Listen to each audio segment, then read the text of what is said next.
Okay, I'm going to do a 360-degree view here for you, and with that we go through several thousand years of history. This is megalithic Cuzco. The stone is from 30 kilometers away. This is one of the walls, and then it transitions into Spanish. That's Spanish style. And then here, this is, believe it or not, classical Inca. And again, we transition to Spanish style again on an Inca foundation. And then again, the Great Wall.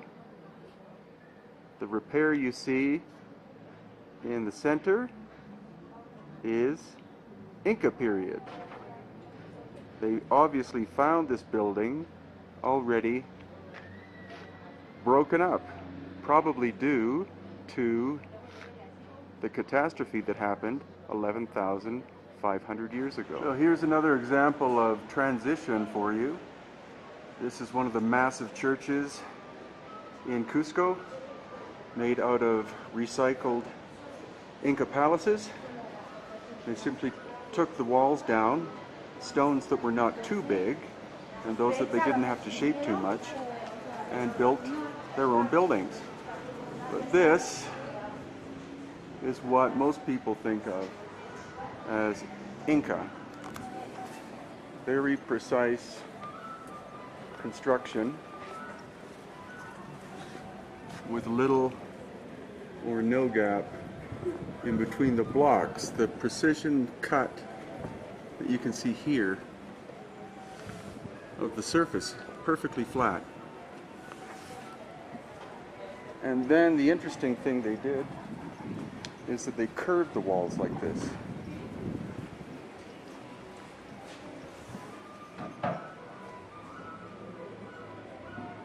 But I don't think the Inca built this. I think this is before their time. Part of the megalithic culture, or one of the megalithic cultures. And this could very well be classic Inca. And it probably is, because we know that inside this building, Pachacutec, who was the most famous of the Inca, was born. But what we can also see is how the builders cheated. They had the exterior look like this, so that it's more or less seamless, and the same on the other side. But inside the core, they filled it with rubble, like that. But before this was demolished or damaged, it would have looked like it was an intact Inca wall. The same here we see on the top of this. The outside is very well done, but the inside is filled with other material. It makes it easier and faster to build that way. To do megalithic, interlocking perfect blocks is monumental in the skill level it would take. And this too is Inca. It appears that the blocks fit super tightly together, but we're able to see the interior, and you can see that there's a pie-shaped space. It's a lot easier to build than trying to do a perfect join through the whole thing. And the other interesting thing is you see Inca period, and then you see a later Inca period above. Because the Spanish knew concrete and knew how to use concrete, it's easy to identify Spanish construction, because this is modern, but still, they used very thick, fat joints of mortar for fast building. But the Inca used a local clay, which is hard enough that it wouldn't, the wall wouldn't fall apart even if it rained a lot, because there was roofing over top. But it shows us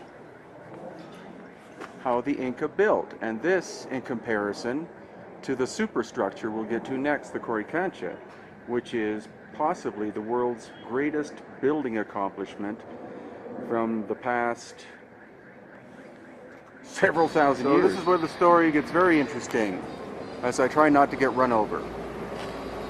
This clearly is megalithic. It's a green granite, I believe, and it transitions into smaller stones like this.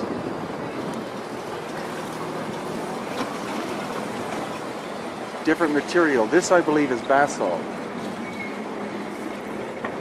And then as we transition around the corner, then again, it changes to something else. Classic Inca. Going all the way down this way. You can tell it's probably Inca and not Spanish because the mortar is an adobe-like material. The Spanish knew what concrete was and knew how to make it. And then, the glory of all glories is this, which is the wall of the Coricancha. And that's what we get into next. This, as I've said many times before, could be the most perfect wall in the world. It's definitely the best built wall in South America, as far as I can tell. And what's most intriguing, or some things, is the shine that you can see. You see the glow in the joins. That's only in the horizontal. You don't find it in the vertical surfaces, which is intriguing. But also, the level of craftsmanship required to do that tiny little difference in height there is phenomenally important. It would have, in fact, been easier to make everything flat and just have them stack on top of each other. But my new theory is that since this is an earthquake-prone zone, you don't want all the blocks right on top of each other perfectly flat, because in the event of an earthquake, the wall can slide back and forth.